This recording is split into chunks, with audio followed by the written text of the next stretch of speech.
The moment I pulled into my driveway on Maple Ridge Drive and saw Eleanor standing in my living room through the front window, waving what looked like a handful of cash with that particular smile she wore when she believed she'd accomplished something extraordinary, I knew my world was about to shatter.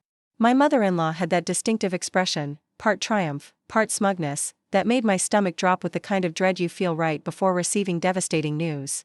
Before we jump back in, tell us where you're tuning in from, and if this story touches you, make sure you're subscribed, because tomorrow, I've saved something extra special for you. I sat in my silver Honda Accord for a moment, watching through the large bay window as Eleanor practically bounced on her heels in my own living room, clutching what appeared to be several crisp $100 bills. The late afternoon sun streaming through the glass caught the gleam of satisfaction on her face, and I could see her mouth moving animatedly as she spoke to someone, probably my husband Marcus on the phone, delivering what she no doubt considered fantastic news. My hands gripped the steering wheel as I noticed something else that made my blood run cold. The antique mahogany jewelry cabinet that usually sat prominently on my living room side table, the one my grandmother Rosalie had left me, the one I'd specifically asked Eleanor never to touch during her visits, was conspicuously absent. In its place sat a small potted plant that definitely hadn't been there when I left for my shift at Mercy General Hospital 12 hours ago. As the head gemologist for the largest jewelry authentication firm in Colorado, I'd spent the last 15 years of my life learning to spot details that others missed, to recognize value where others saw only pretty trinkets. Right now, every instinct I'd developed was screaming that something catastrophic had happened to my most precious possessions. I stepped out of my car slowly, my nurse's shoes crunching on the gravel driveway of our modest ranch home in Millbrook Heights. The October air was crisp, carrying the scent of burning leaves from somewhere down Oakwood Street, but all I could focus on was the growing certainty that Eleanor had done something irreversible. Through the window, I could see her gesticulating wildly, her perfectly styled silver hair catching the light as she turned toward the front door. Apparently having spotted my arrival, the front door swung open before I could reach for my keys, and Eleanor emerged like a woman who'd just won the lottery, her blue eyes sparkling with barely contained excitement. She was dressed in her usual afternoon attire, a burgundy cardigan over pressed khaki slacks, every hair in place despite being 68 years old. In her manicured hands, she clutched what I could now clearly see were several $100 bills, fanned out like playing cards. "Diana, sweetheart," she called out in that particular tone she used when she wanted to sound maternal but came across as condescending. "Perfect timing. I have the most wonderful news, and I just know you're going to thank me for this." My heart was already pounding as I approached the front steps of our brick home, my medical bag still slung over my shoulder from my long shift in the cardiac unit. I'd been looking forward to a quiet evening, maybe examining the 1920s Art Deco brooch I'd been researching for a client, but the triumphant gleam in Eleanor's eyes told me that peace was the last thing I'd find tonight. "Eleanor," I said carefully, stopping at the bottom of the porch steps and scanning her face for any hint of what disaster awaited me inside. "What are you doing here? Marcus said you were visiting your sister in Grand Junction this week." Her smile widened impossibly further, and she practically vibrated with self-satisfaction. "Oh, I cut that trip short when I realized what an absolute mess you'd left in that living room, dear. Really, Diana, I know you work long hours at the hospital, but letting all that old junk pile up on your furniture is just unacceptable. A woman of 35 should know better than to clutter her home with broken old trinkets." The word trinkets hit me like a physical blow.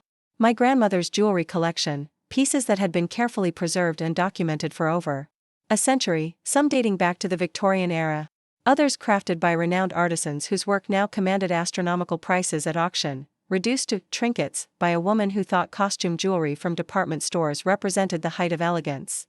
"Where is my jewelry cabinet, Eleanor?" I asked, though I already suspected the answer would devastate me.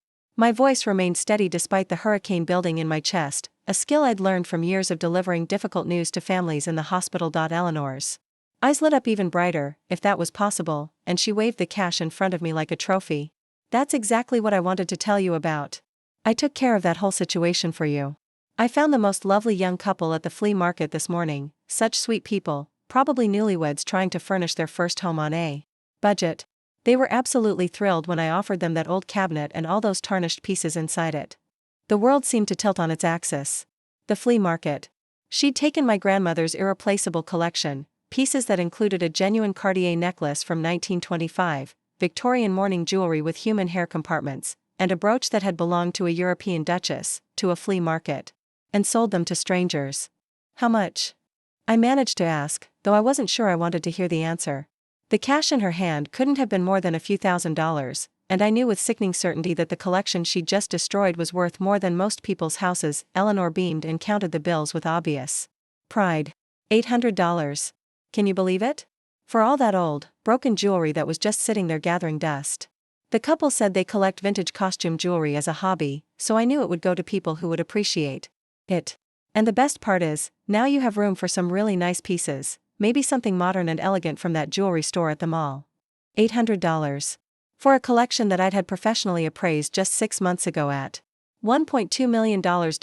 I stared at Eleanor, standing there in her cardigan and satisfaction, having just destroyed more than a century of family heritage because she thought she knew better than I did about the value of antique jewelry.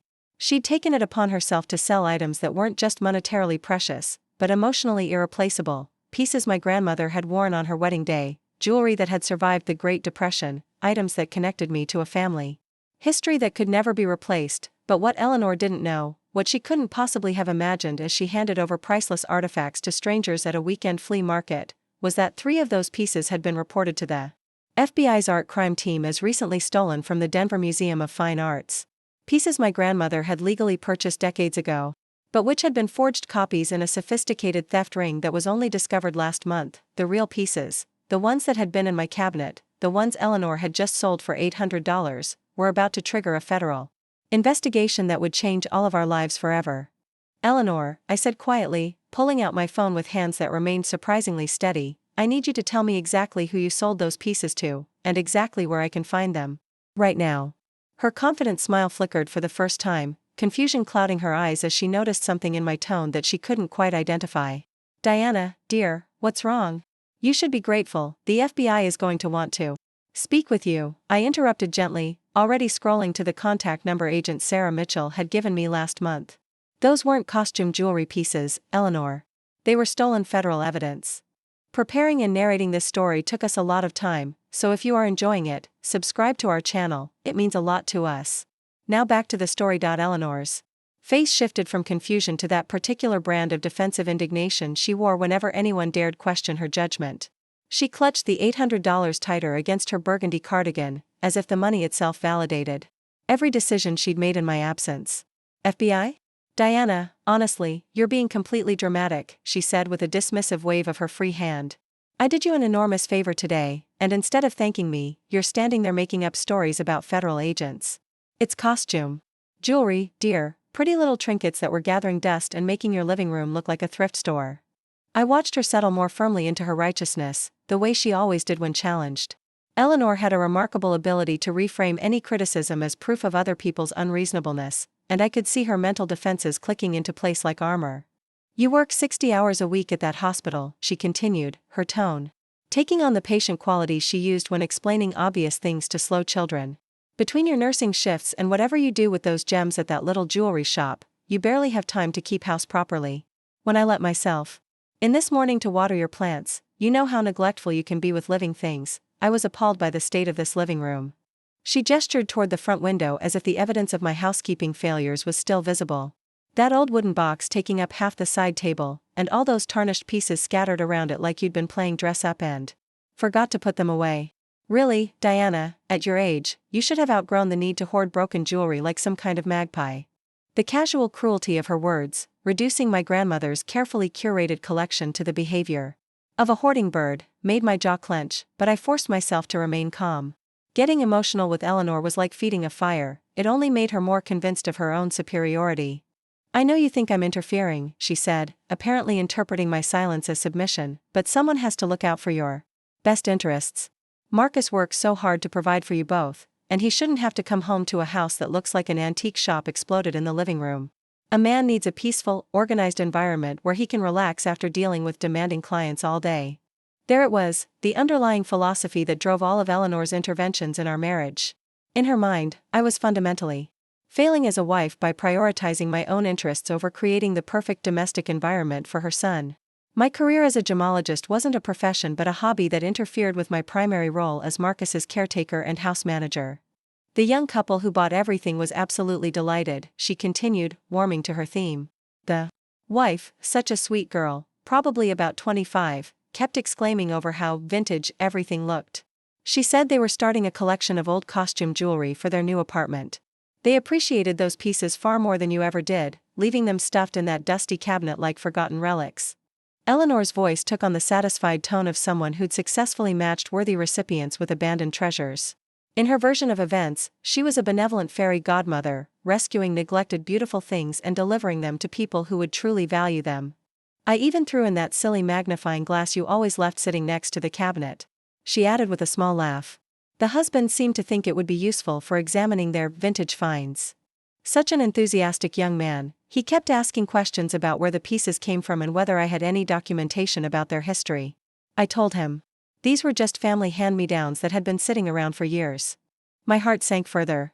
The silly magnifying glass was a professional-grade jeweler's loupe worth $300, and if the buyer had been asking about documentation and provenance, he likely knew far more about jewelry than Eleanor realized. The questions about history suggested he might have recognized the value of what he was purchasing, which meant this wasn't an innocent case of lucky flea market shoppers. This was someone who specialized in acquiring undervalued pieces from unsuspecting sellers. You should have seen how excited they were when I offered them the whole collection for such a reasonable price, Eleanor continued, apparently oblivious to the implications of eager buyers asking detailed questions. The wife actually started crying, happy tears, of course, when she realized they could afford everything. She said they'd been saving up for months to buy even one authentic vintage piece, and here I was offering them an entire collection. For less than what some people spend on a single modern necklace. The irony was staggering. Eleanor had unknowingly confirmed that the buyers knew they were acquiring valuable pieces, yet she remained convinced she'd made a generous gesture rather than being thoroughly manipulated by experienced dealers who preyed on exactly these situations. I feel so good about helping that young couple start their collection properly, she said, smoothing her silver hair with obvious satisfaction. And now you can use this money to buy something truly elegant, maybe a nice pearl necklace from that jewelry store in the Westfield Mall, something appropriate for a woman in your position. Something that matches your nursing scrubs better than all those dark, old-fashioned pieces you inherited from your grandmother. Eleanor's suggestion that I replace Victorian masterpieces with mall jewelry revealed the complete depth of her misunderstanding, but what bothered me most was her casual dismissal of my grandmother's legacy. To Eleanor, family heirlooms were just old things that took up space, valuable only if they served the purpose of making her son's home more aesthetically pleasing according to her standards. Besides, she added with that particular smile that meant she was about to deliver what she considered her most convincing argument, Marcus has been saying for months that you spend too much time fussing over those old pieces instead of focusing on more important things. He agrees with me that you need hobbies more suitable for a married woman, maybe cooking classes or interior decorating. Something that would benefit your household instead of just indulging your own interests. There it was, the revelation that my husband had been discussing my problem with his mother, that they'd apparently agreed my passion for gemology and antique jewelry was an inconvenient quirk that needed to be corrected. Eleanor wasn't acting alone, she was implementing a plan that had Marcus's implicit approval. So you see, she concluded, pressing the $800 toward me like a peace offering, this worked out perfectly for everyone. The young couple got beautiful pieces to start their collection, you got enough money to buy something more practical, and Marcus will come home to a properly organized living room. Everyone wins. Eleanor stood there beaming with the self-satisfaction of someone who'd solved a complex problem with elegant efficiency, completely unaware that she'd just described committing a federal crime while inadvertently revealing the depth of her son's disrespect for his wife's expertise and interests. What she didn't know yet was that her perfectly organized solution was about to bring the full weight of the federal government down on our quiet suburban street in Millbrook Heights. I took the crumpled bills from Eleanor's outstretched hand, forcing my expression to remain neutral as I counted them. 8 crisp $100 bills, still warm from her grip, representing what she believed was fair compensation for a lifetime's worth of irreplaceable family treasures. The money felt obscene in my hands, blood money from the destruction of my heritage. Eleanor, I said slowly, keeping my voice level despite the growing storm inside my chest, I need you to walk me through exactly what happened this morning. Step by step. Her eyes lit up with the enthusiasm of someone finally getting to tell their favorite story. Well, I arrived around 9 o'clock. You know I have my own key for emergencies, and I was planning to just water your plants and maybe tidy up a bit. But when I walked into the living room, I was just shocked by how cluttered everything looked. She gestured toward the now empty side table where my grandmother's mahogany cabinet had sat for the past 6 years, ever since Marcus and I had moved into this house. The small potted philodendron she'd placed there looked pathetically inadequate. In the space, like a band-aid over a gaping wound. That heavy wooden box was taking up so much room, and when I opened it to see what was inside, well, Diana, I've never seen such a collection of tarnished, broken-looking pieces in my life. Some of them were so dark they looked almost black. And others had stones missing or clasps that appeared to be falling off. I closed my eyes briefly, imagining Eleanor pawing through pieces that had been carefully maintained and stored according to museum standards. What she described as tarnished and broken were likely the Victorian mourning jewelry pieces, deliberately crafted with dark metals and designed to appear somber. The missing stones were probably pieces where gems had been intentionally left in settings that allowed light to pass through them differently, creating the ethereal effects that made those particular pieces so valuable to collectors. I called Marcus at his office right away, she continued, apparently taking my silence as encouragement to elaborate further. I told him I was concerned about your collecting habits. It just didn't seem healthy, keeping all those old, damaged pieces like some sort of shrine to the past. The word shrine stung because it wasn't entirely wrong. My grandmother's jewelry collection had been my connection to family history, to stories of strength and survival that stretched back generations. Each piece represented a moment in time, a woman who had worn it during significant events in her life. But Eleanor saw only old things cluttering up valuable real estate in her son's home. Marcus agreed with me completely, she said with obvious satisfaction. He said he'd been worried about your attachment to those pieces for months, but he didn't want to hurt your feelings by bringing it up directly. He thought it would be better coming from family, someone who could approach the subject with the gentle concern you needed to hear. I felt a fresh wave of betrayal wash over me.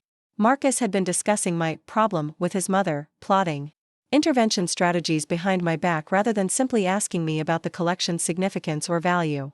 They'd turned my passion into a pathology that required family intervention. So we decided I should handle the situation while you were at work, Eleanor continued. Marcus said you'd probably react emotionally if we tried to discuss it first, and it would be easier for everyone if I just took care of things quietly and presented you with the positive results afterward. The casual way she described their conspiracy to dispose of my property without my knowledge or consent revealed a breathtaking level of entitlement. In Eleanor's world, apparently, wives didn't get to make decisions about their own possessions. If those decisions conflicted with what the family men deemed appropriate. I loaded everything into the back of my Buick. It took 3 trips because that cabinet was heavier than it looked, and drove straight to the Riverside Flea Market. I've been going there for years to find bargains for church fundraisers, so I know all the regular vendors. I thought someone there would appreciate vintage costume jewelry more than you were. The Riverside Flea Market. I knew the place, a sprawling collection of vendor stalls that ranged from genuine antique dealers to people selling items cleaned out of storage units. On any given weekend, you could find everything from authentic Civil War memorabilia to mass-produced trinkets claiming to be vintage. It was exactly the kind of place where sophisticated buyers went to find treasures being sold by people who didn't know their value. I set up at one of the temporary vendor spots, you know, the folding tables they rent by the hour for people who just want to sell a few items. I spread everything out on a tablecloth I keep in my trunk for church picnics, and within minutes, people were stopping to look.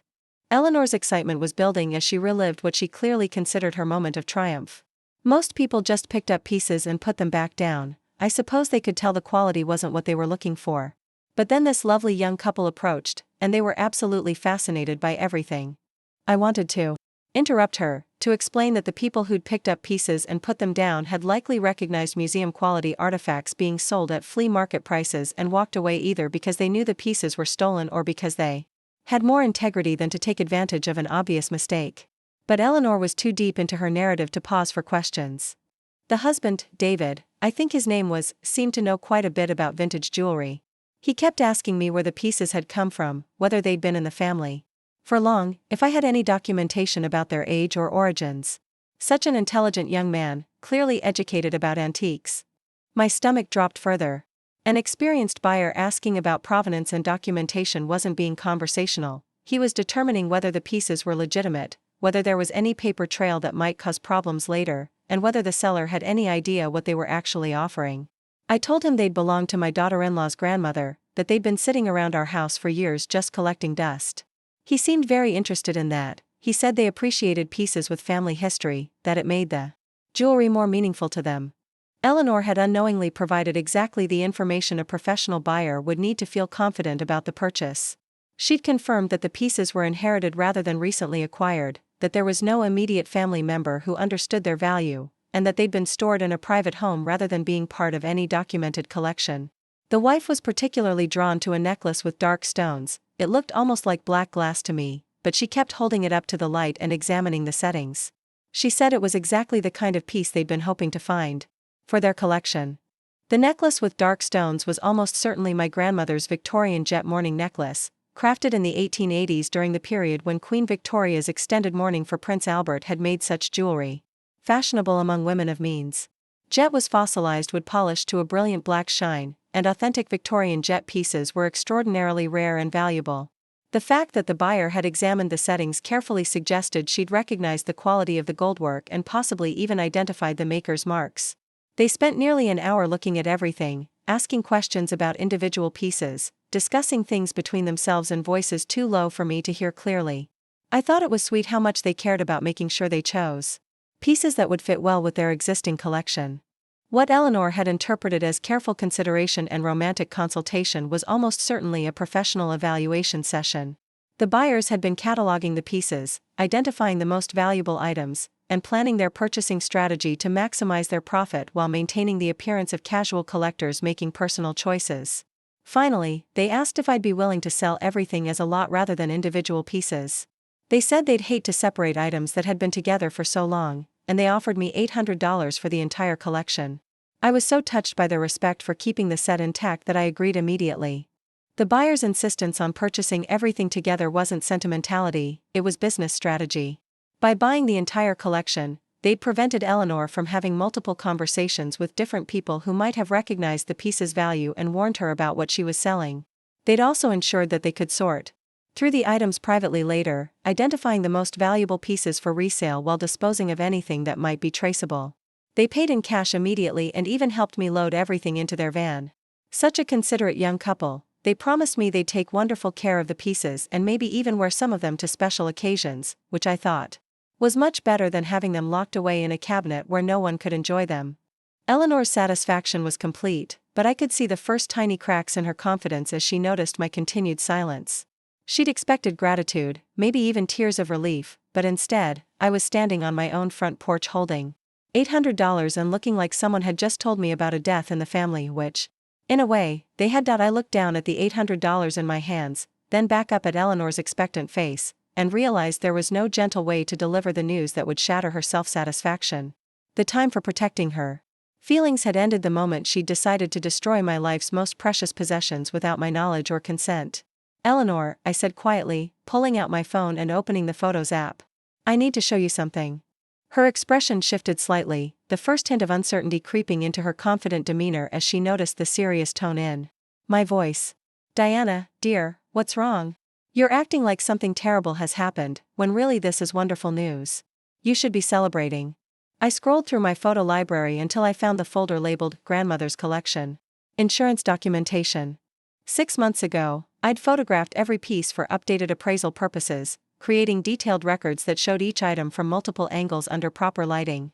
The insurance company had required comprehensive visual documentation before agreeing to increase my coverage to reflect the collection's current market value. "This," I said, turning my phone toward Eleanor and showing her a photo of the Victorian jet mourning necklace she'd just described, "is what you sold for approximately $50 of that $800. Eleanor squinted at the screen, clearly struggling to reconcile the stunning piece in the professional photograph with what she remembered as tarnished black glass. In the photo, taken under museum-quality lighting, the jet gleamed like liquid obsidian, and the intricate goldwork of the setting showed the incredible craftsmanship that had made such pieces treasured possessions of wealthy Victorian women. The necklace was crafted in 1882 by Whitby jet artisans in Yorkshire, England, I continued, my voice taking on the clinical tone I used when explaining complex medical procedures to patients' families. Jet is fossilized wood that's been compressed and heated over millions of years. Genuine Whitby jet is extraordinarily rare because the geological conditions that created it were so specific. This particular piece features hand-carved details and 18-karat gold fittings with maker's marks that authenticate both the craftsman and the year of creation. Eleanor's mouth opened slightly as she stared at the photograph, but I wasn't finished. I swiped to the next image, a close-up that showed the intricate detail work she'd dismissed as old and broken.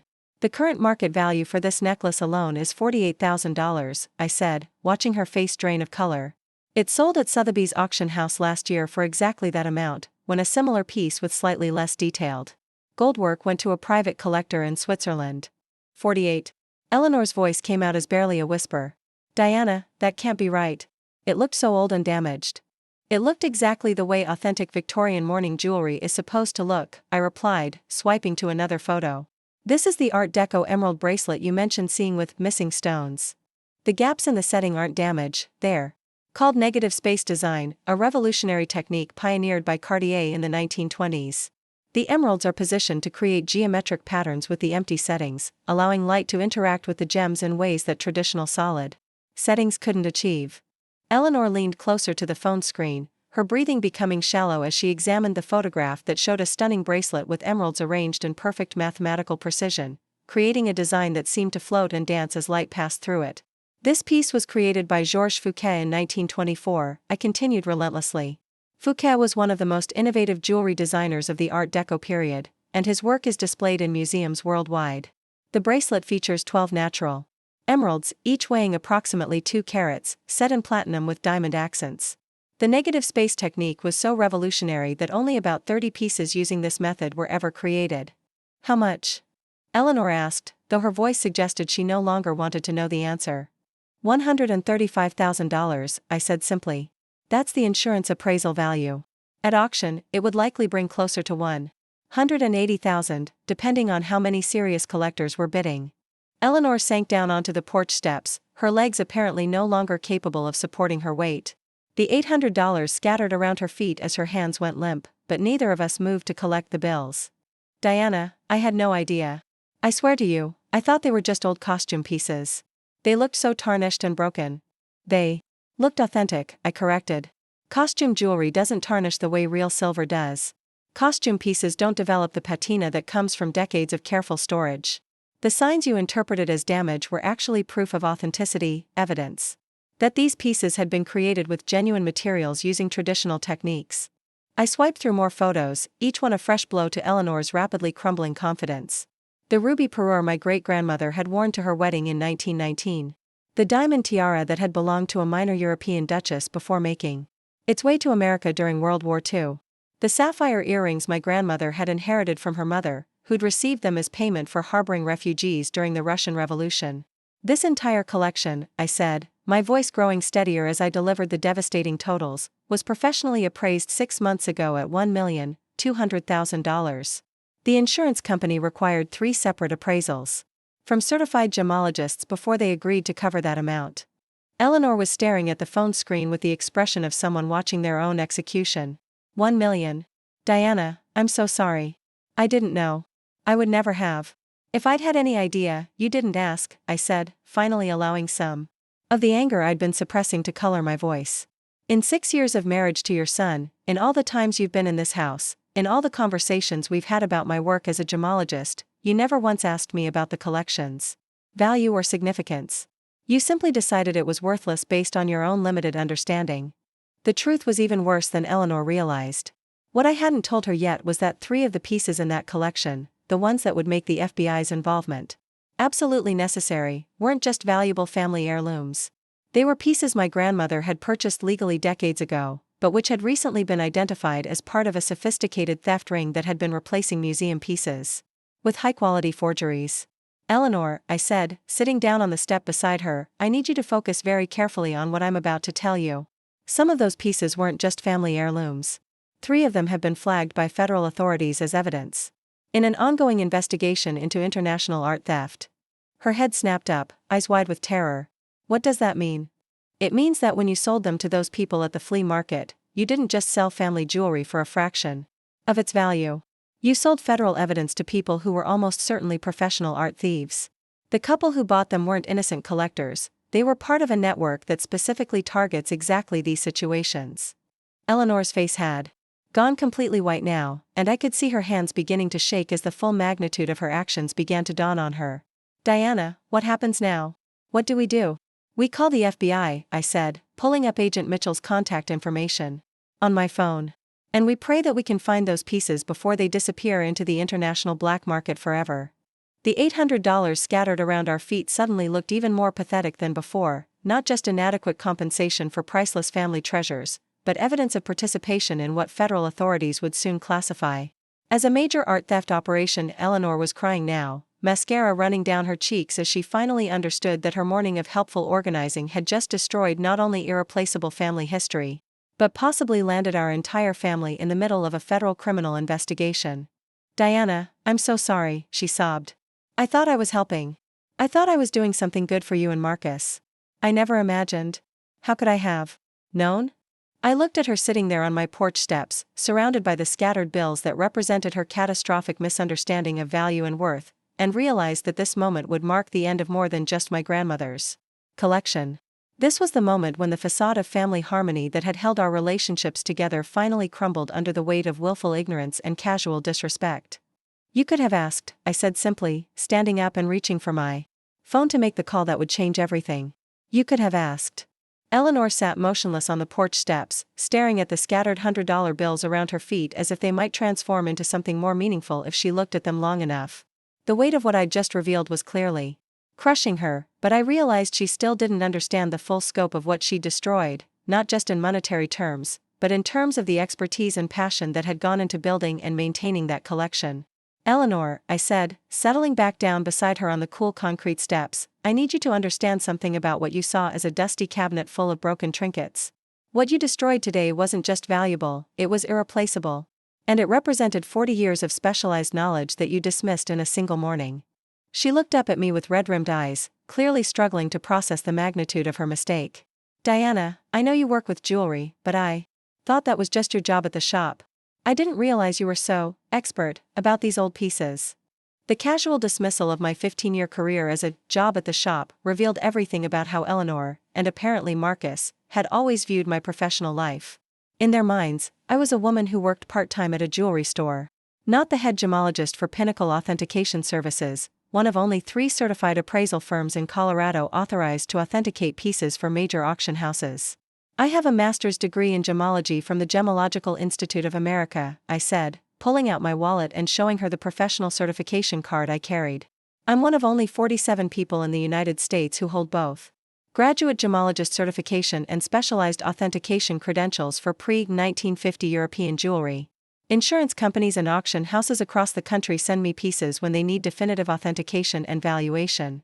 Eleanor studied the card with growing bewilderment, as if seeing it for the first time made her realize she'd been living next to a stranger for 6 years.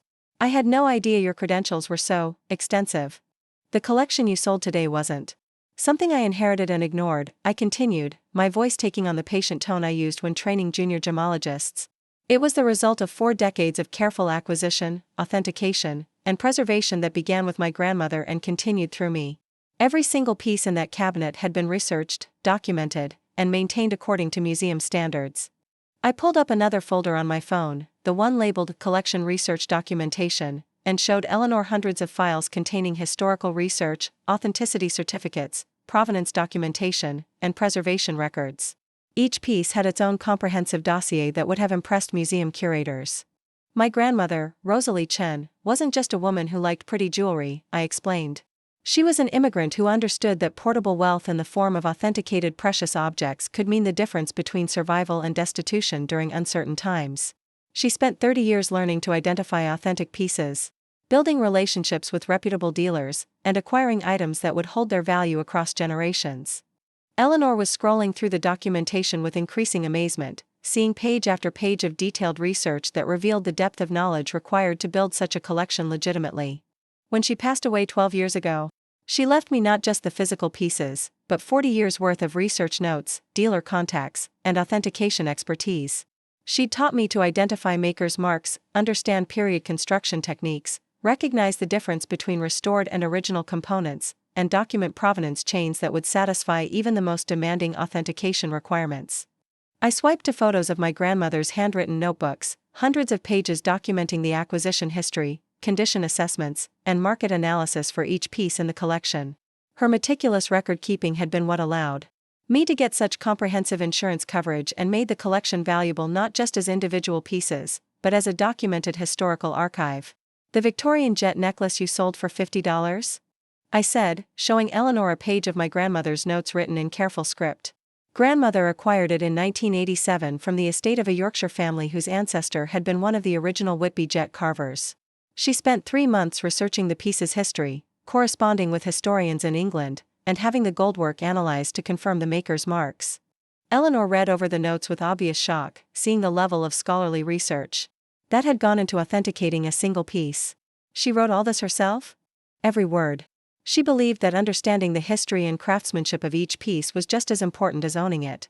She taught me that collecting wasn't about acquisition, it was about preservation. We weren't just keeping beautiful objects, we were maintaining connections to the artists and craftspeople who created them, to the women who wore them, to the historical moments they represented.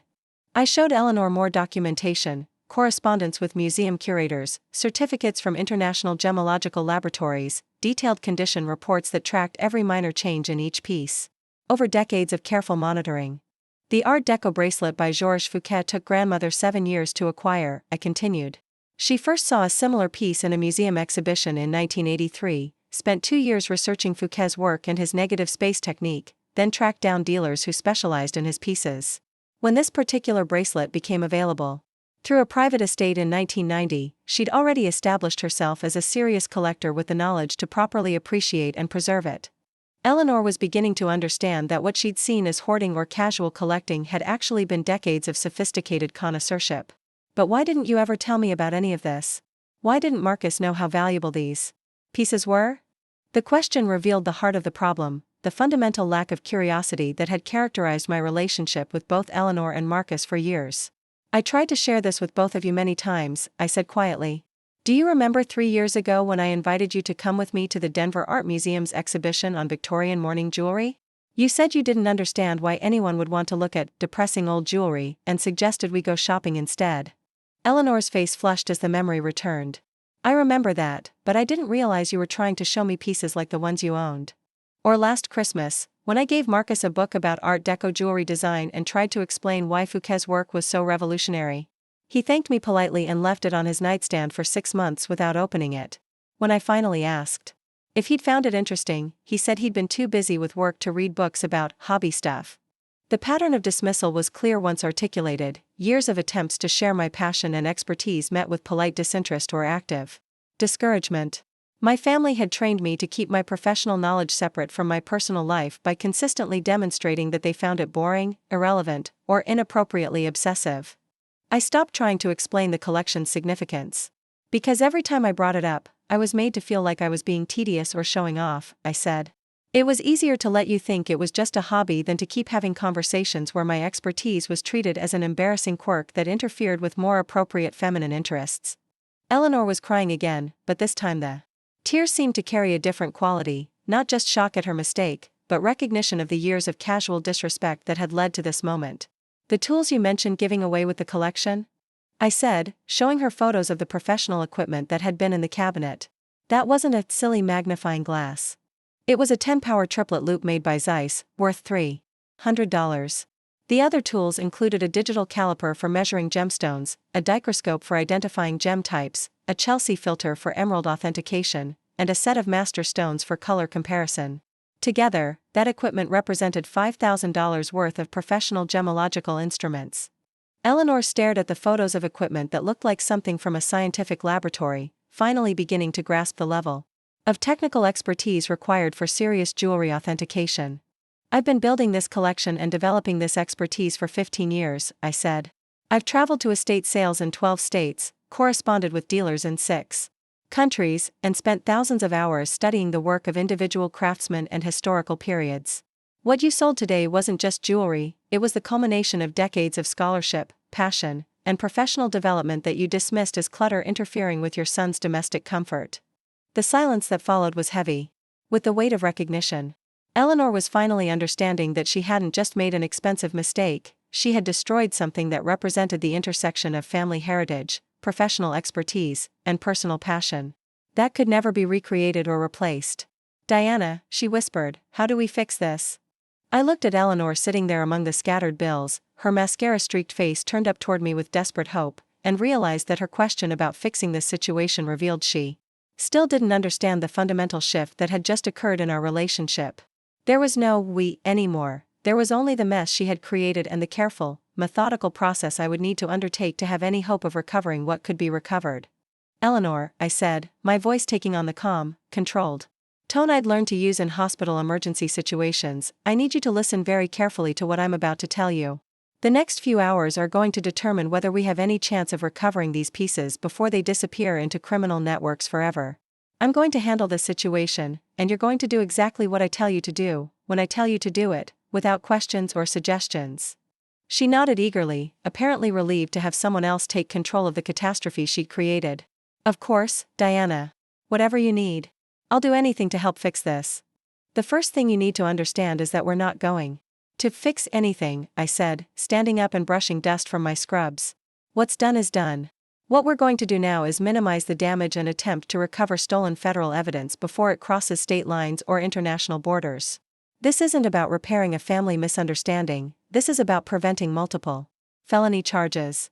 I walked to the edge of the porch and pulled out my phone, not to make a call yet, but to organize my thoughts and plan the sequence of actions that would give us the best chance of success.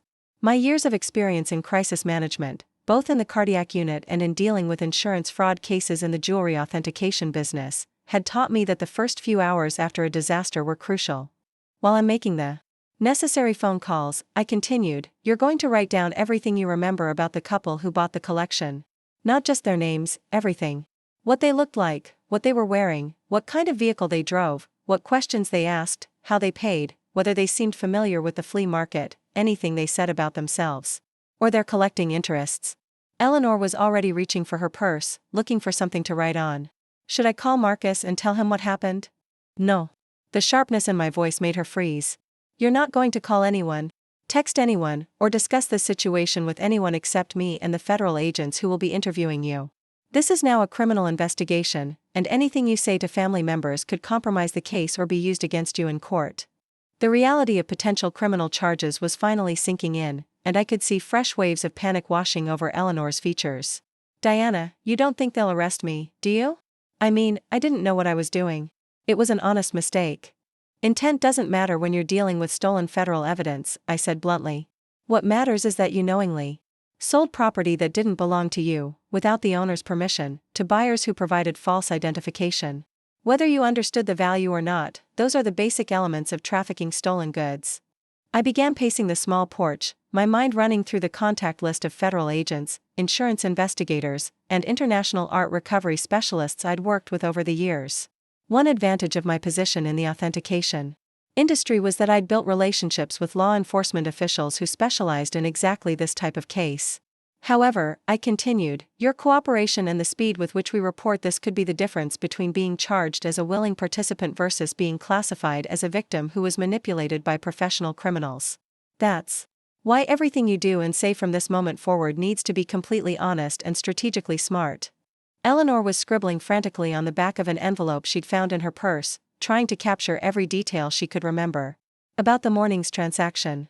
The man had a slight accent, not foreign, but maybe from the Northeast? And the woman kept taking pictures of pieces with her phone before they decided to buy them. Pictures, I said, stopping mid-pace. That's important. Professional art.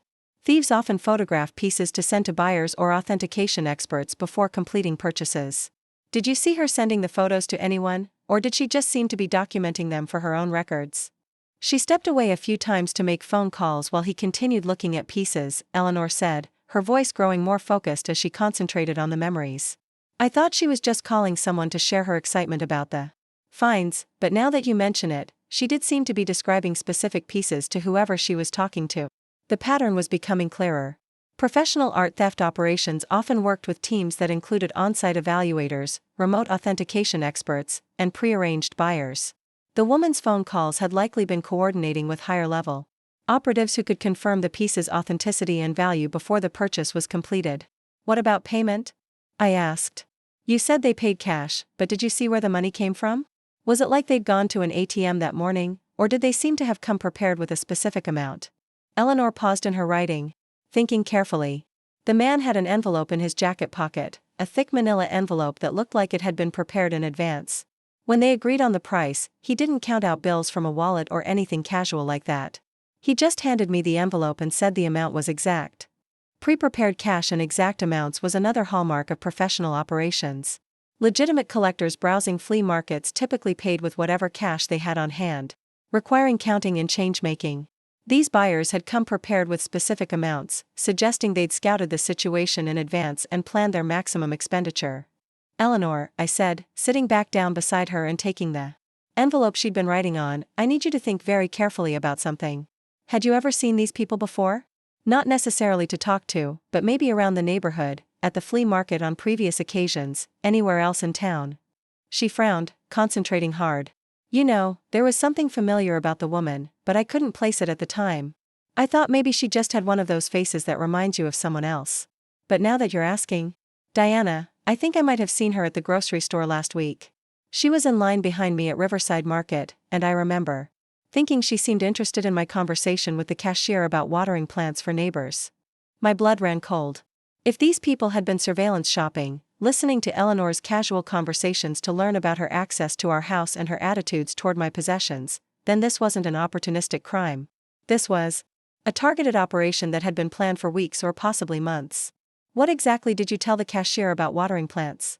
I asked, though I was beginning to suspect I already knew the answer. Eleanor's face went pale as she realized the implications of what she was remembering. I was complaining about how you and Marcus both work such long hours that I have to come over regularly to keep your plants alive. I mentioned that you'd be pulling double shifts this week to cover for someone on vacation, and that Marcus was traveling for business. I might have said something about how the house always looks cluttered when no one's home to tidy up. Perfect. Eleanor had unknowingly provided a detailed surveillance brief to professional criminals, giving them information about when the house would be empty, who had access, and what attitudes might make a family member susceptible to disposing of valuable items without consultation. Eleanor, I said, my voice deadly calm, these people didn't stumble across your flea market table by accident. They targeted our family specifically, used information you'd unknowingly provided to plan the theft, and manipulated your own attitudes and insecurities to convince you to steal my property for them. You weren't just careless, you were played by professionals who specialize in exactly this type of operation. The full scope of the violation was finally becoming clear to both of us. This wasn't just about valuable jewelry being sold carelessly, this was about our privacy being invaded, our routines being monitored, and our family dynamics being exploited by criminals who had been watching us for weeks. Diana, what do we do now? Eleanor whispered, apparently finally understanding that we were dealing with something far more serious than a family misunderstanding. I looked at my phone, at the contact information for Agent Sarah Mitchell, and realized that the next call I made would set in motion a federal investigation that would change our family forever. But there was no choice anymore. The criminals who had stolen my grandmother's collection weren't going to stop with one successful theft, and the only way to protect other families was to ensure they were caught before they could disappear with their profits. Now, I said, standing up and walking toward the house, we call the FBI and tell them everything. I stepped into the house and walked directly to my home office, leaving Eleanor on the porch with strict instructions to continue writing down every detail she could remember. My hands were steady as I scrolled through my contacts to find Agent Sarah Mitchell's direct number, but my heart was racing with the knowledge that the next few minutes would determine whether my grandmother's collection disappeared forever into the international black market. Agent Mitchell had been my primary contact at the FBI's art crime team since the Denver Museum investigation began 3 months ago. As one of only 16 agents nationwide who specialized in art and antiquities theft, she'd developed a reputation for understanding both the criminal networks that trafficked stolen cultural property and the legitimate art world that unknowingly facilitated their operations. The phone rang twice before her familiar voice answered. Mitchell here. Agent Mitchell, this is Diana Chen from Pinnacle Authentication Services. We spoke last month about the museum pieces that were flagged in my grandmother's collection. I need to report that those pieces have been stolen. There was a brief pause, and I could hear the sound of papers rustling as she apparently pulled up my file. Diana, when you say stolen, are we talking about a break-in? Have you filed a police report with local authorities? It's more complicated than that, I said, sinking into my desk chair and opening my laptop to access the digital files I'd need to share with her. My mother-in-law sold my entire collection at a flea market this morning for $800. She had access to my house and thought she was disposing of worthless costume jewelry. The buyers appear to be part of a professional theft ring that had been surveilling our family. The silence that followed was longer this time, and when Agent Mitchell spoke again, her voice had taken on the sharp focus I'd learned to associate with federal investigations shifting into high gear. Diana, I need you to walk me through this step by step, and I need you to be very specific about timelines and details. How certain are you that the 3 flagged pieces were included in what was sold? I pulled up the insurance documentation. On my laptop while keeping Agent Mitchell on speakerphone. Completely certain. The Victorian jet mourning necklace, the Cartier Art Deco bracelet, and the Russian sapphire earrings were all in the cabinet that was sold. I have photos of the buyer's interactions with my mother-in-law, and their behavior patterns match professional art theft operations. Wait, you have photos of the transaction? Agent Mitchell's voice sharpened with interest. Security cameras. I explained, realizing for the first time that our neighborhood's recent uptick in property crimes had led several homeowners, including our next-door neighbor, to install comprehensive surveillance systems. The Hendersons next door installed cameras last month that cover part of our driveway and front yard. I haven't checked the footage yet, but there's a good chance the buyer's vehicle and license plate were captured. I could hear Agent Mitchell typing rapidly in the background. Diana, I'm going to send Agent Rodriguez and Agent Park to your location immediately. Don't touch anything the buyers might have handled, don't discuss this with anyone except federal agents, and don't let your mother-in-law leave until we've interviewed her. This just became a priority case. Why priority? I asked, though I suspected I already knew the answer. Those 3 pieces aren't just evidence in the Denver Museum case, Agent Mitchell said, her voice grim. 2 hours ago, we received reports that similar pieces were sold at auction houses in New York and Los Angeles within the past week. We think we're looking at a coordinated network that's been systematically replacing museum pieces with forgeries and selling the originals through seemingly legitimate channels. The scope of what we were dealing with suddenly became much larger than I'd imagined. This wasn't just about my family's collection, this was about a criminal enterprise that was systematically looting cultural institutions across the country. Agent Mitchell, there's something else you need to know, I said, pulling up Eleanor's notes about the buyer's behavior.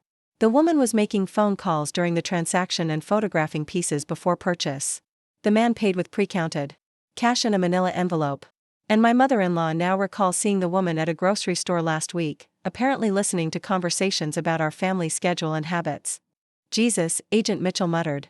They cased your family. Diana, this is much bigger than a random theft. You've stumbled into the middle of what we think is a multi-million-dollar operation.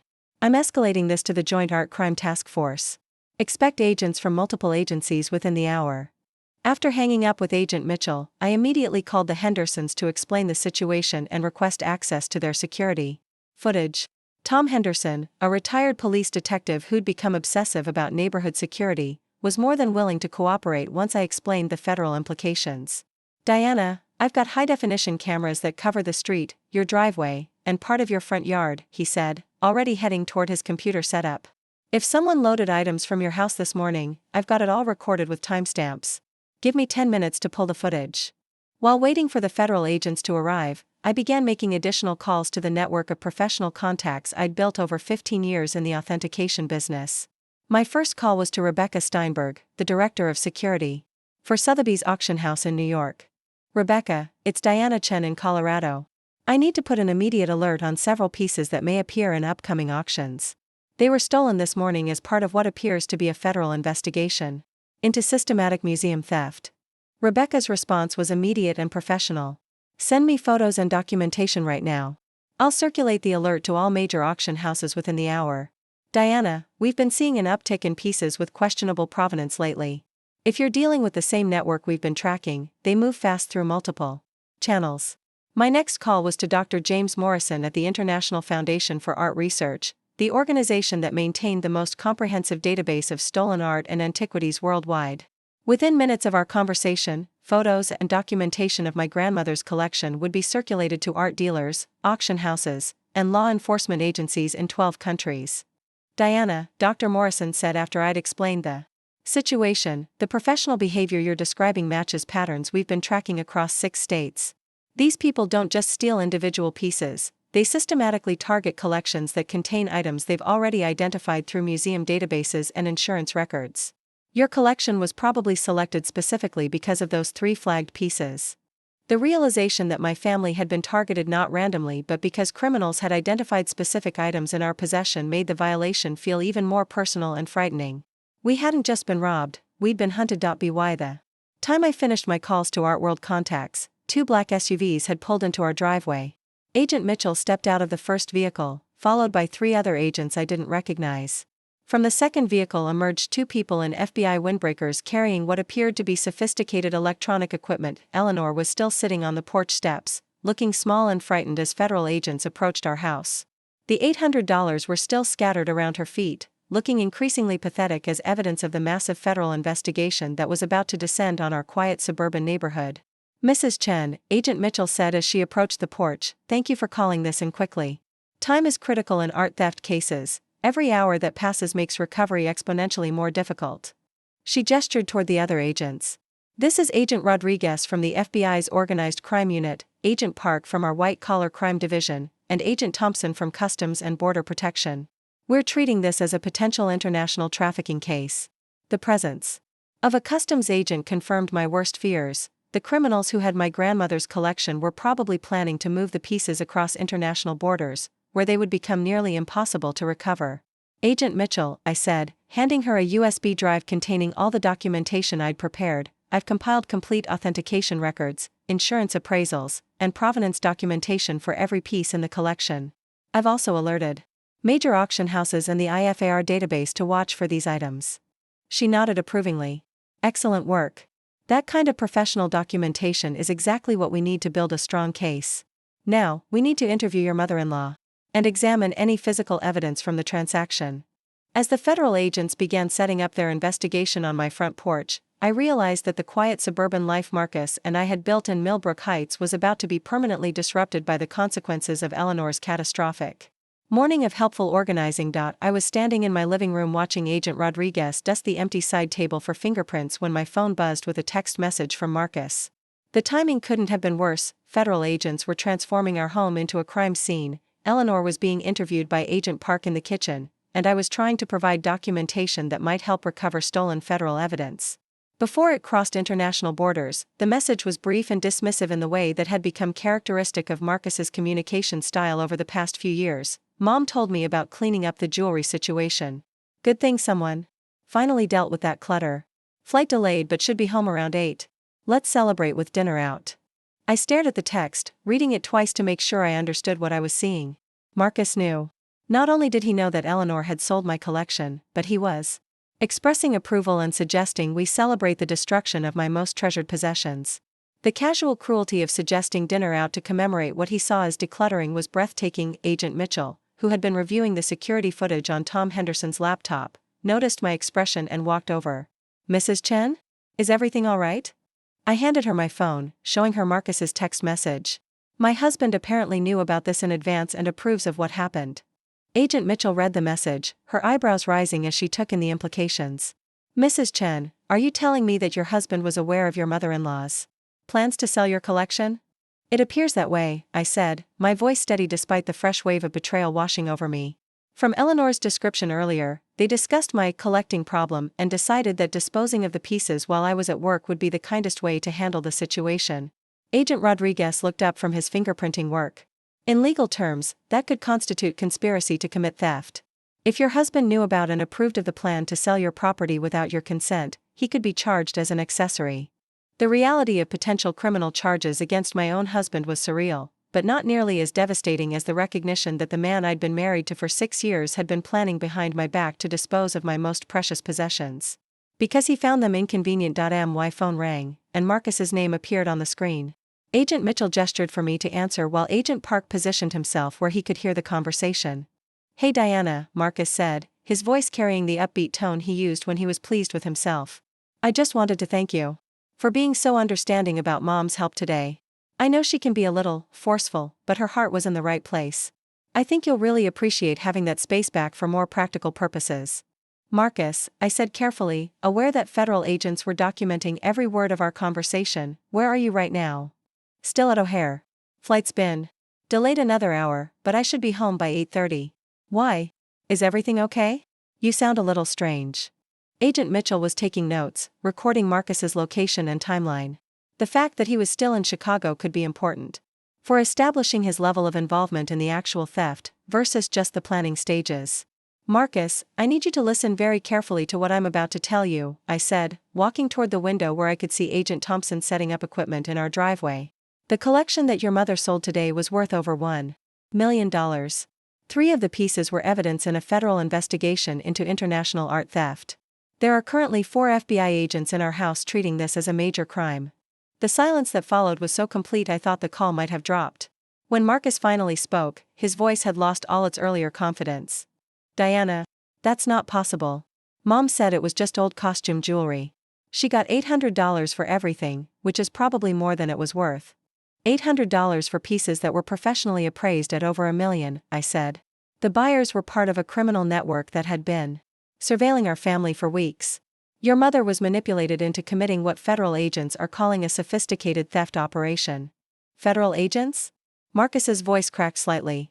Diana, you're scaring me. This has to be some kind of misunderstanding. Agent Mitchell gestured for me to put the phone on speaker, which I did while mouthing a silent apology to Marcus for the lack of privacy in what was about to become an official interview. Mr. Chen, Agent Mitchell said, stepping closer to the phone, this is Special Agent Sarah Mitchell with the FBI's Art Crime Team. I need to ask you some questions about your knowledge of and involvement in today's events. I could hear Marcus breathing heavily through the phone, apparently trying to process the reality that he was suddenly speaking directly with federal law enforcement about what he'd thought was a simple family matter. Agent Mitchell, I think there's been a terrible mistake, Marcus said, his sales training kicking in as he tried to manage what he clearly hoped was a misunderstanding that could be resolved through explanation. My mother was trying to help Diana by cleaning up some old jewelry that was cluttering our living room. There was nothing criminal about it. Mr. Chen, according to your mother's statement, you discussed this plan with her in advance and expressed approval for disposing of your wife's collection without her knowledge or consent. Is that accurate? The directness of Agent Mitchell's question left no room for Marcus to evade or reframe the situation. I watched the empty space where my grandmother's cabinet had sat and waited to hear how my husband would respond to being asked directly about his role in destroying my inheritance. Yes, we discussed it, Marcus admitted reluctantly. But Diana, you have to understand, you were becoming obsessed with those pieces. You spent all your free time researching them, organizing them, talking about their history. It wasn't healthy. Mom and I thought that if the collection was gone, you'd be able to focus on more important things. Agent Park was writing rapidly in his notebook, documenting Marcus's admission that he'd not only known about the plan but had actively encouraged it based on his belief that my professional interests were inappropriate. More important things. Like what, Mr. Chen? Agent Mitchell asked. Like our marriage, Marcus said, apparently not realizing how his words sounded to federal agents who were investigating the theft of federal evidence. Like taking care of our home properly. Like developing interests that we could share together instead of spending every weekend in museums or at estate sales looking for more old jewelry to add to the collection. Agent Rodriguez had stopped fingerprinting and was listening to the conversation with obvious interest. In his experience investigating white-collar crimes, he'd probably seen many cases where family members rationalized criminal behavior by claiming it was for the victim's own good. Mr. Chen, Agent Mitchell said, are you aware that 3 pieces in your wife's collection were evidence in a federal investigation into systematic theft from major museums? That's impossible, Marcus said immediately. Diana never mentioned anything about federal investigations or stolen pieces. She just talked about how valuable they were and how important they were to family history. Did you ever ask your wife about the specific value or significance of the pieces you encouraged your mother to dispose of? Agent Mitchell asked. The question hung in the air for several seconds before Marcus answered, and when he did, his voice was smaller and less confident than before. No, he admitted. Diana tried to talk about them sometimes, but it was boring. Technical stuff about periods and makers and authentication processes. I didn't really pay attention to the details. Agent Mitchell exchanged a meaningful look with Agent Park. Marcus had just admitted to federal agents that he'd encouraged the disposal of property whose value and significance he'd never bothered to investigate, despite being married to a professional gemologist who'd tried to share that information with him. Mr. Chen, I need you to understand something very clearly, Agent Mitchell said. Your wife is the victim of a major federal crime. The people who purchased her collection are part of an international theft ring that we've been tracking across multiple states. Whether you intended it or not, your approval of your mother's actions facilitated the theft of over $1 million worth of evidence in an ongoing federal investigation. The full weight of the situation was finally hitting Marcus, and I could hear his breathing becoming labored as he realized that his attempt to solve what he saw as his wife's hobby problem had landed him in the middle of a federal criminal investigation. Agent Mitchell, Marcus said, his voice barely above a whisper, am I going to be arrested? That depends entirely on your cooperation with this investigation and your complete honesty about your involvement, Agent Mitchell replied. Right. Now, Mr. Chen, you need to get on the next available flight back to Colorado. We're going to need to interview you in person about your role in facilitating this theft. 2 hours after Marcus's devastating phone call, Agent Thompson emerged from our neighbor's house carrying a laptop and several USB drives containing the security footage that would change everything. I was sitting at my kitchen table across from Agent Park, who had been methodically walking me through a detailed timeline of my collection's acquisition and authentication history, when Agent Mitchell's phone rang with what she described as a significant development. "Diana," Agent Mitchell said after ending her call, "we've identified the couple who purchased your collection. Their real names are Vincent Carrera and Sandra Walsh, and they're part of what we're calling Operation Gilded Web, a sophisticated international art theft ring that we've been tracking for 8 months." Agent Rodriguez looked up from the fingerprint analysis he'd been conducting on our coffee table, where the buyers had apparently examined several pieces before the final transaction. "These aren't small-time criminals, Mrs. Chen. Carrera has a master's degree in art history from Yale and formerly worked as an authentication specialist for Christie's auction house. Walsh is a trained gemologist who was fired from the Smithsonian 3 years ago for attempting to switch pieces in their collection. The professional credentials of the thieves who had stolen my grandmother's collection made their manipulation of Eleanor even more calculated and cruel. These weren't desperate criminals looking for quick cash. These were educated professionals who had turned their expertise towards systematically looting cultural treasures from unsuspecting families." "How did they know about my collection specifically?" I asked, though I was beginning to suspect the answer would reveal an even deeper level of violation than I'd imagined. Agent Mitchell opened her laptop and showed me a series of photographs that made my blood run cold. They were pictures of my house, taken from various angles over what appeared to be several weeks.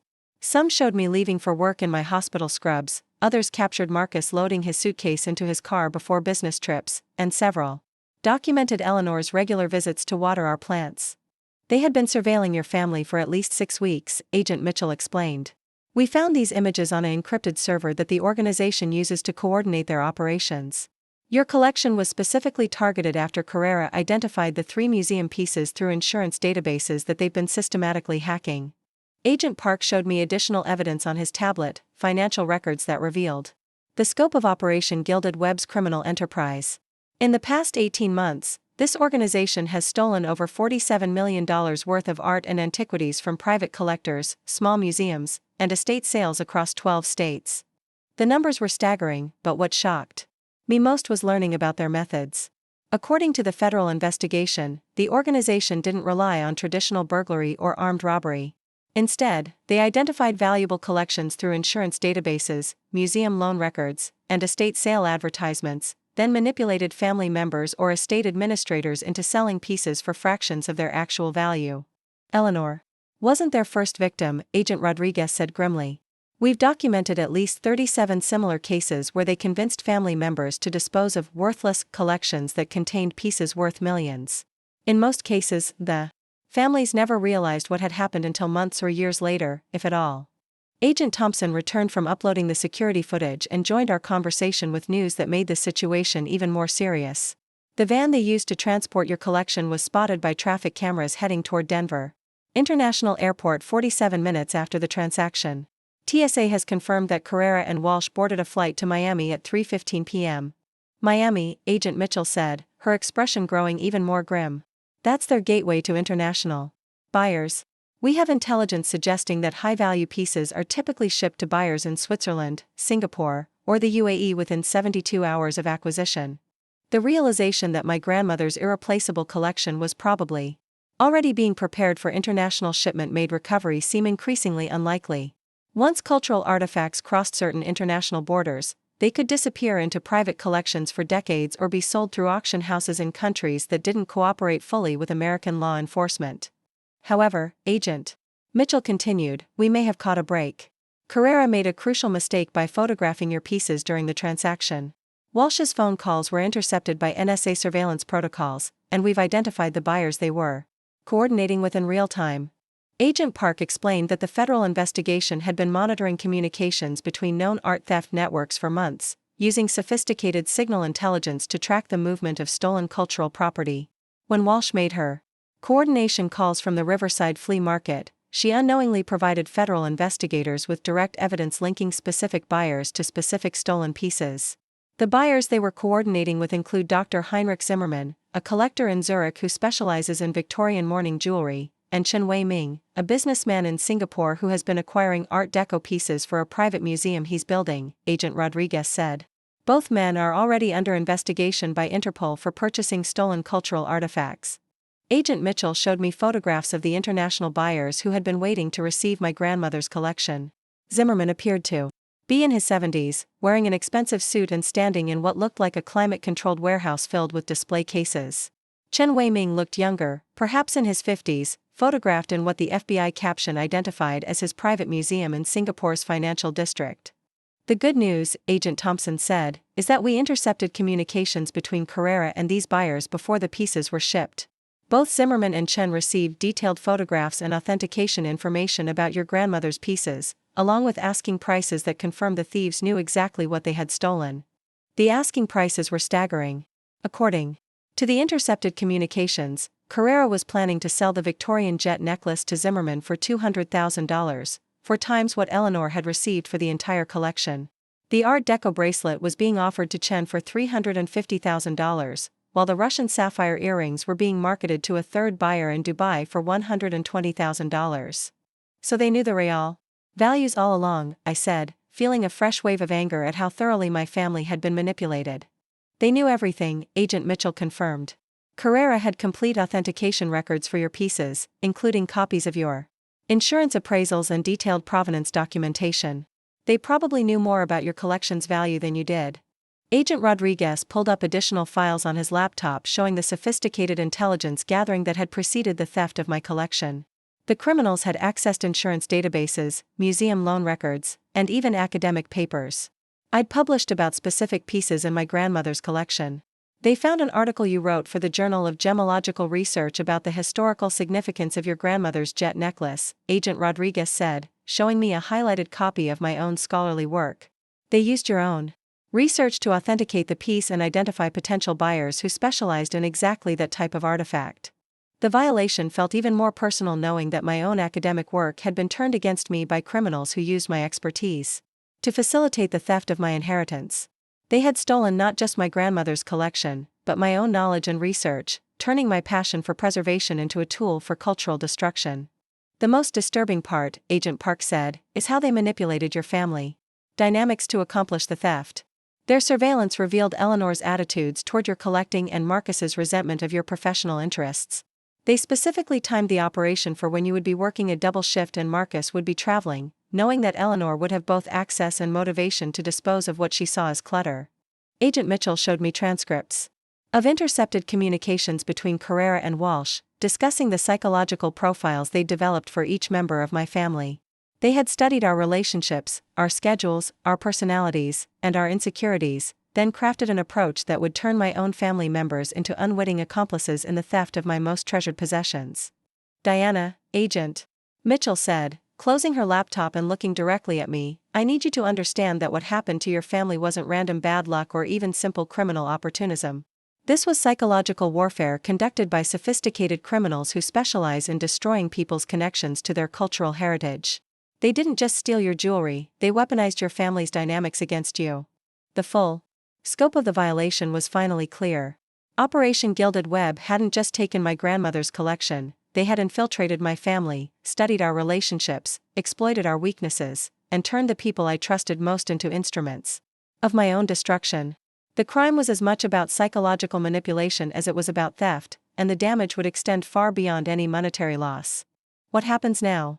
I asked, though I wasn't sure I was ready to hear the answer. The next morning brought a stark transformation to our quiet suburban street in Millbrook Heights. By 7 a.m., 3 more federal vehicles had arrived, along with what Agent Mitchell described as a forensic accounting team that would be examining our family's financial records, communications, and digital footprint for the past 2 years.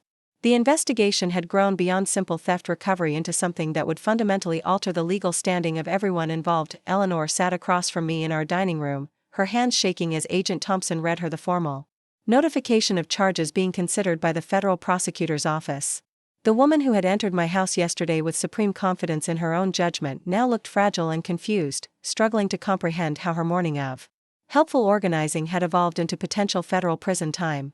Mrs. Eleanor Chen, Agent Thompson read from an official document, you are being investigated for violations of Title 18, Section 2314 of the United States Code, which prohibits the transportation of stolen goods across state lines. Additionally, You may face charges under the National Stolen Property Act for knowingly trafficking in stolen cultural artifacts worth more than $5,000. Eleanor's lawyer, whom Marcus had hastily hired after flying back from Chicago at midnight, leaned forward with obvious concern. Agent Thompson, my client had no knowledge that the items she sold were stolen property or that they exceeded the monetary thresholds for federal charges. Agent Rodriguez, who had been reviewing Eleanor's financial records since dawn, looked up from his laptop with an expression that suggested the legal situation was more complicated than Eleanor's attorney realized. Mrs. Chen, according to your banking records, this isn't the first time you've sold items from your son and daughter-in-law's home without their explicit permission. He showed Eleanor a printout of her bank deposits over the past 18 months, highlighting several transactions that coincided with periods when Marcus and I had been traveling.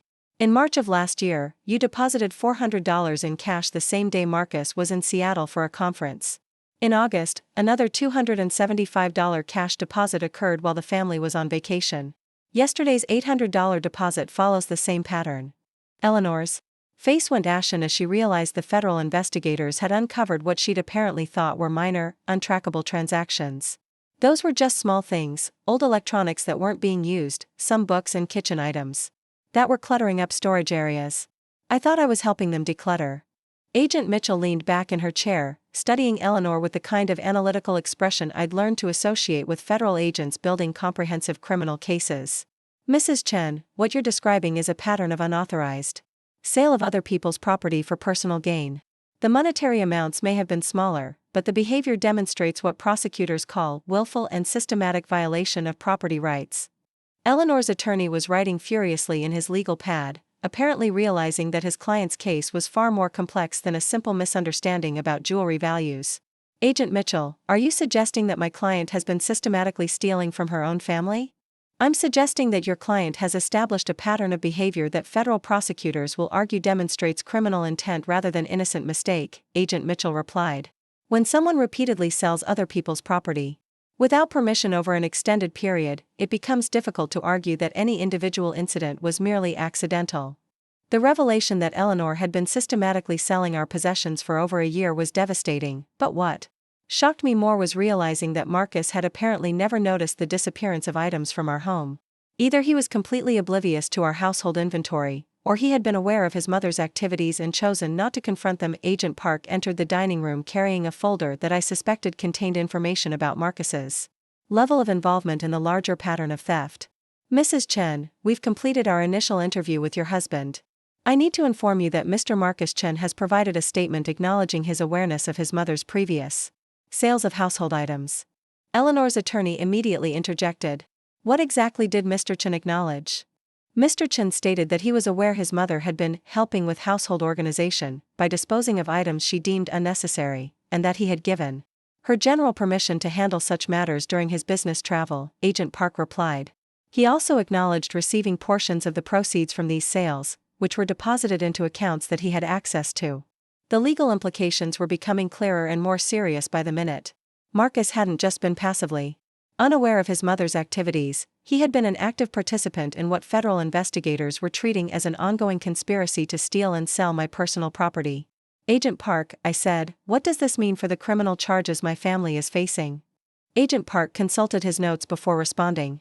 Mrs. Diana Chen, you are the victim in this case and are not facing any charges. However, both your mother-in-law and your husband are being considered for prosecution under federal statutes that carry mandatory minimum sentences of 2 to 5 years in federal prison. Eleanor began crying again, but this time her tears carried a different quality, not just shock at her mistake, but terror at the reality of spending years in federal prison for what she had rationalized as helpful family management.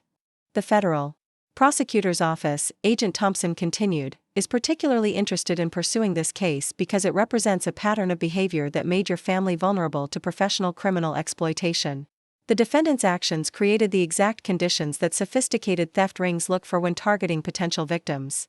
Agent Mitchell pulled out her phone and showed Eleanor a series of photographs that made the connection between her actions and the larger criminal operation devastatingly clear. Mrs. Chen, these are images from social media posts and local newspaper coverage of estate sales and family disputes where Operation Gilded Web successfully acquired valuable items for pennies on the dollar.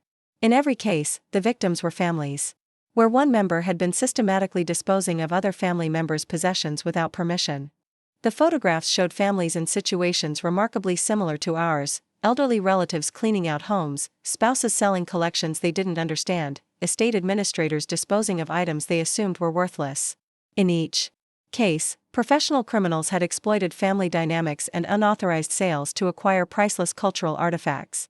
Your pattern of behavior, Agent Rodriguez explained to Eleanor, essentially advertised to criminal networks that your family was an ideal target for sophisticated theft operations.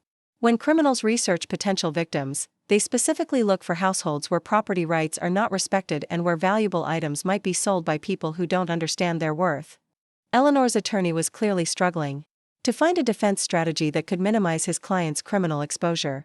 Agents, surely you can see that Mrs. Chen was manipulated by sophisticated criminals who took advantage of her good intentions. Agent Mitchell's response was immediate and uncompromising. Mr. Williams, your client wasn't manipulated into committing her first unauthorized sale, or her second, or her third. She established a pattern of criminal behavior that professional thieves were able to exploit. The fact that she was eventually targeted by sophisticated criminals doesn't absolve her of the underlying crimes that made her an attractive target. The legal reality was becoming inescapable. Eleanor wasn't just facing charges for the theft of my grandmother's collection, she was facing federal prosecution for a systematic pattern of criminal behavior that had made our family vulnerable to international art thieves. Marcus wasn't just guilty of approving one bad decision, he was facing charges as an accessory to an ongoing criminal conspiracy. Mrs. Chen, Agent Thompson said, addressing Eleanor directly, the federal prosecutor has authorized me to offer you a plea agreement. If you cooperate fully with our investigation, provide complete testimony about your interactions with Carrera and Walsh, and agree to make restitution for all items you've sold without permission over the past 2 years, the government will recommend a sentence of probation rather than prison time. Eleanor looked up with desperate hope. What about Marcus? What happens to my son? Mr. Marcus Chen's situation is more complicated, Agent Mitchell replied. His cooperation will be essential for understanding how the criminal network gathered intelligence about your family's vulnerabilities. His legal outcome will depend entirely on the completeness and honesty of his cooperation with federal investigators. As the federal agents explained the plea agreement terms and the cooperation requirements that would determine my family's legal fate, I realized that the consequences of Eleanor's helpful warning would extend far beyond the loss of my grandmother's collection. The federal investigation would scrutinize every aspect of our family's financial and personal relationships, and the criminal charges would permanently alter the legal status of the people I had trusted most, the woman who had stood on my porch yesterday counting $800 in triumph was now facing the possibility of federal prison.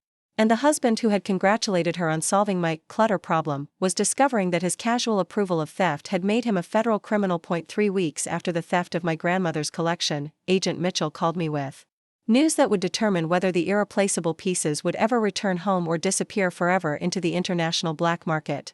I was in my office at Pinnacle Authentication Services, reviewing insurance claims for clients who had no idea that the gemologist evaluating their treasures had recently become the victim of one of the largest art theft cases in Colorado history.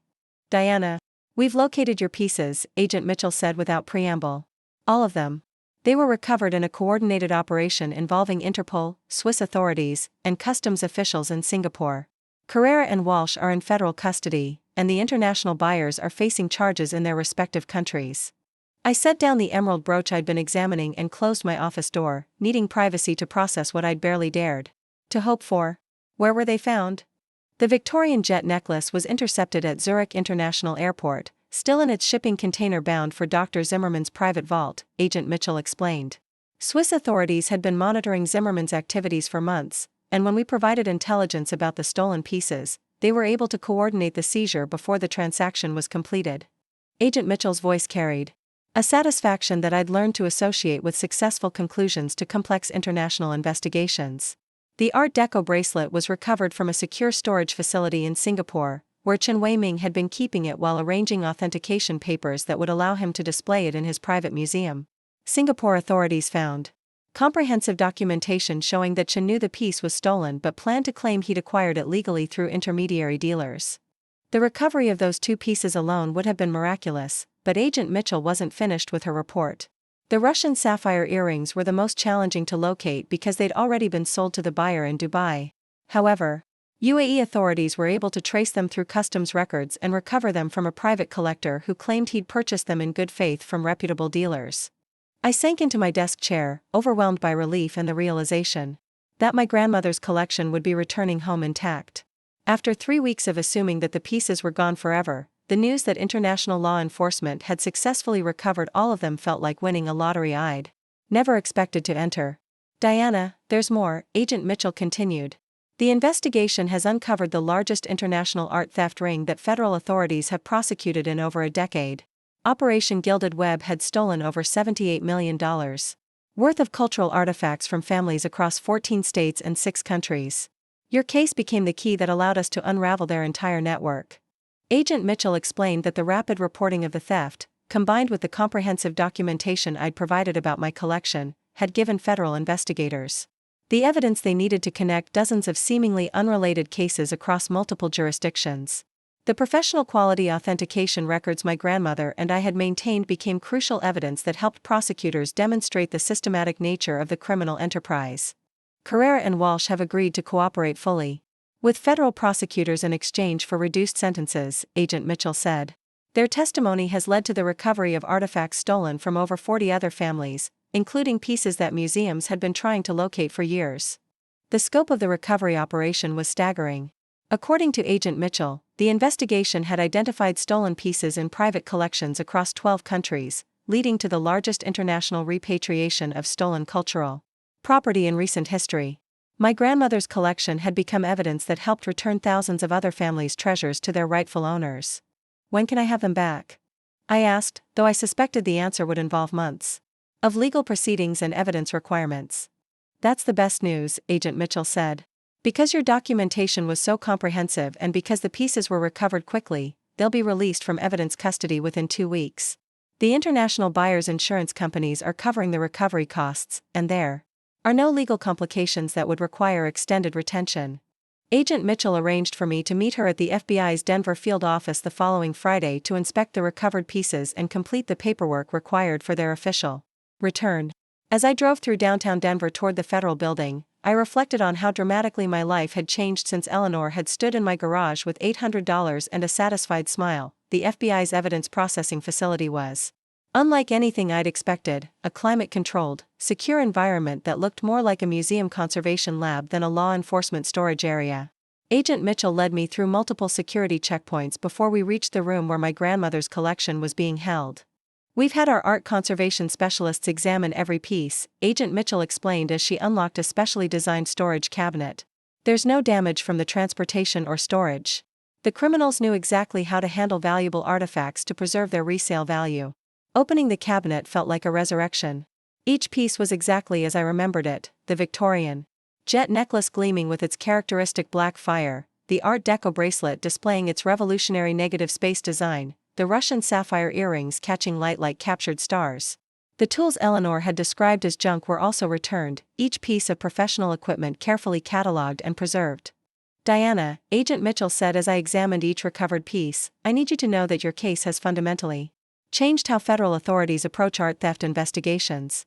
The documentation standards you maintained, the professional relationships you'd built, and the rapid reporting of the crime created a model that we're now teaching to other potential victims.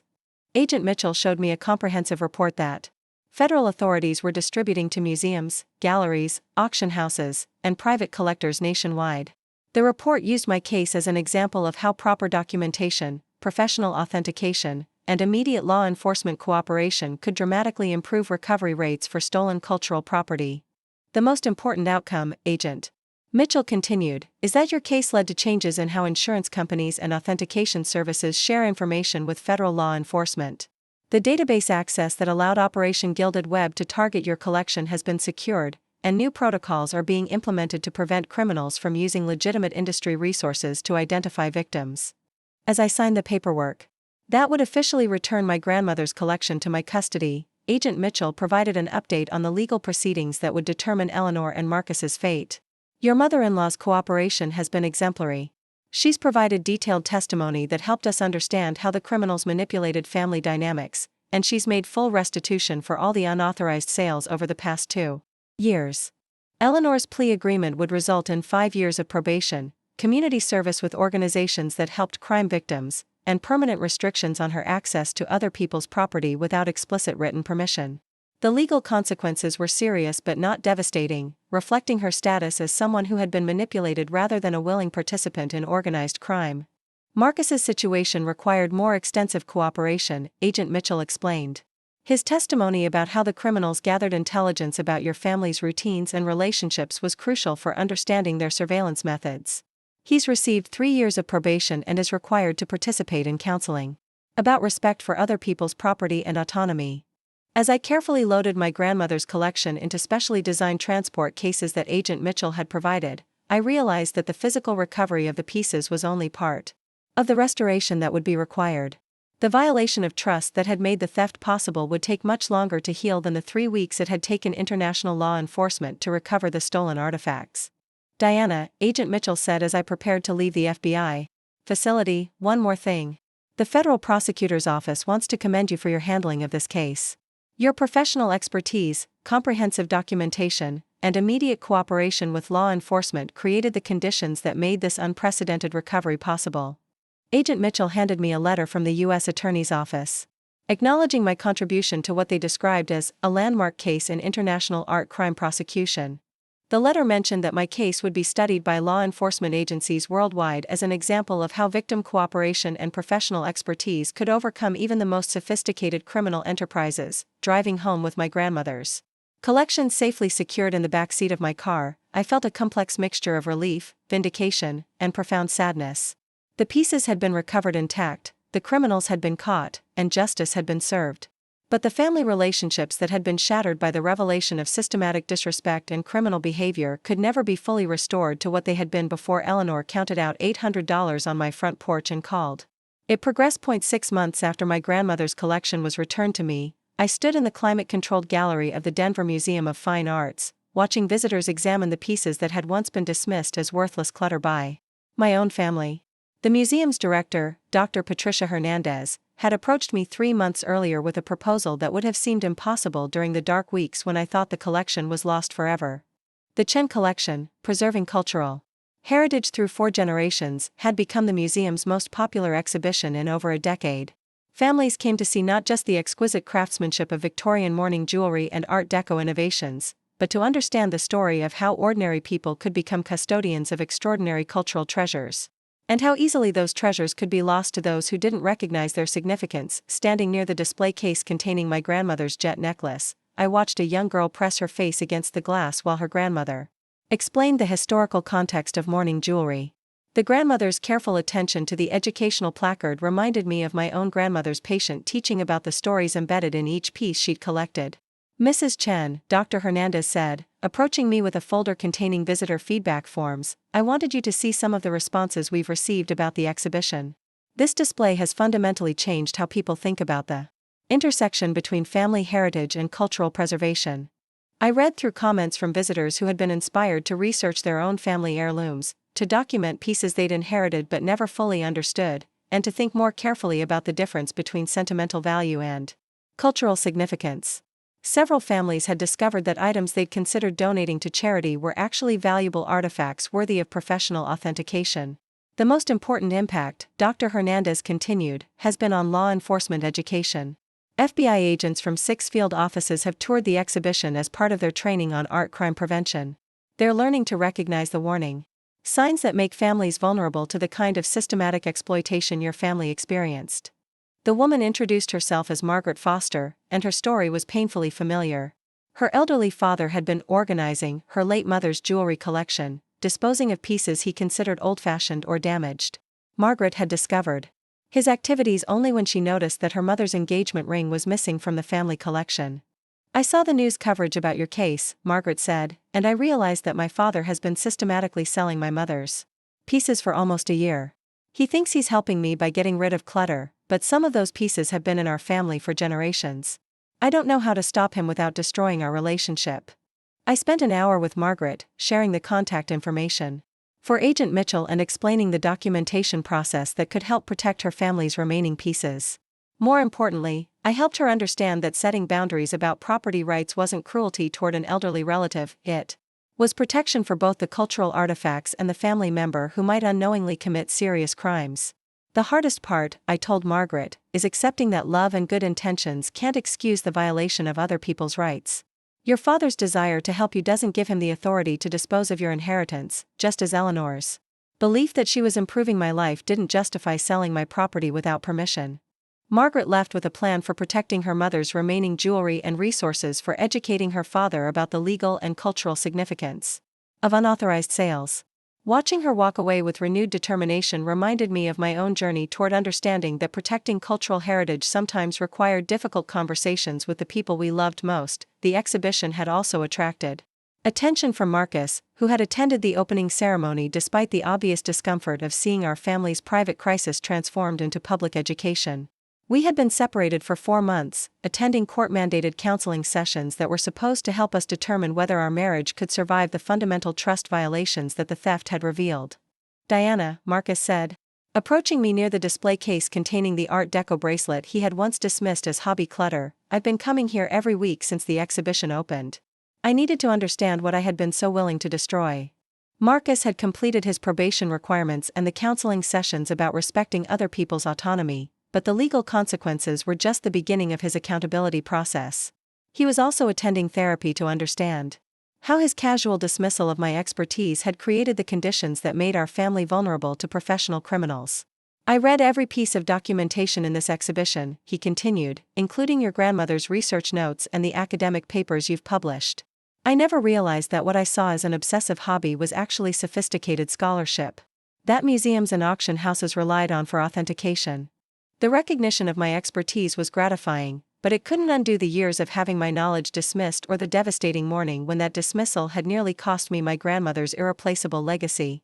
The trust that had been shattered by his collaboration with Eleanor's unauthorized sales would take much longer to rebuild than the 3 weeks it had taken to recover the stolen pieces. Diana, I know I can't undo what happened, Marcus said, but I want you to know that I've started volunteering with the FBI's victim education program. I'm helping them develop materials that teach families how to recognize and prevent the kind of property violations that made us vulnerable to criminals. Marcus's volunteer work was part of his own transformation process, but it was also his way of ensuring that other families wouldn't experience the violation and loss that our family had endured. His testimony about how dismissive attitudes toward family members' expertise could create criminal opportunities had become part of federal law enforcement training programs. Eleanor had also found her own path toward accountability and transformation. Her community service involved working with elderly victims of art theft, helping them understand how their desire to help family members had been exploited by sophisticated criminals. She had become an unlikely expert on the warning signs that indicated professional art thieves were targeting a family. Diana, Eleanor said, joining Marcus and me near the exhibition's conclusion, I wanted you to know that I've completed the victim advocacy training program. I'm going to be working with families who've experienced art theft, helping them understand the recovery process and the legal procedures involved. Eleanor's transformation from unwitting accomplice to victim advocate represented a kind of redemption, but it couldn't restore the casual family intimacy that had been destroyed when her pattern of unauthorized sales was revealed.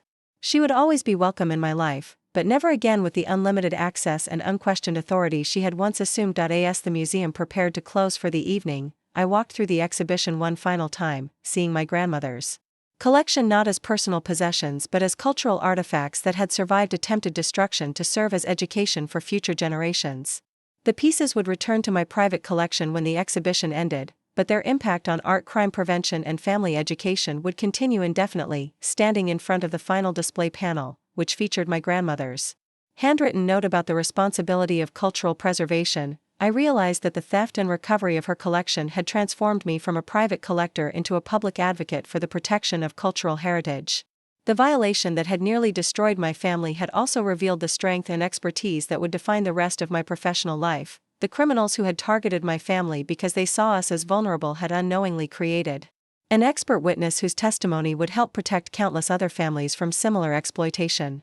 Eleanor's catastrophic morning of helpful organizing had ultimately strengthened the very cultural preservation network that sophisticated art thieves depended on remaining weak and uninformed. My grandmother's collection had come home not just intact, but transformed into a powerful tool for education and protection that would honor her legacy in ways she never could have imagined.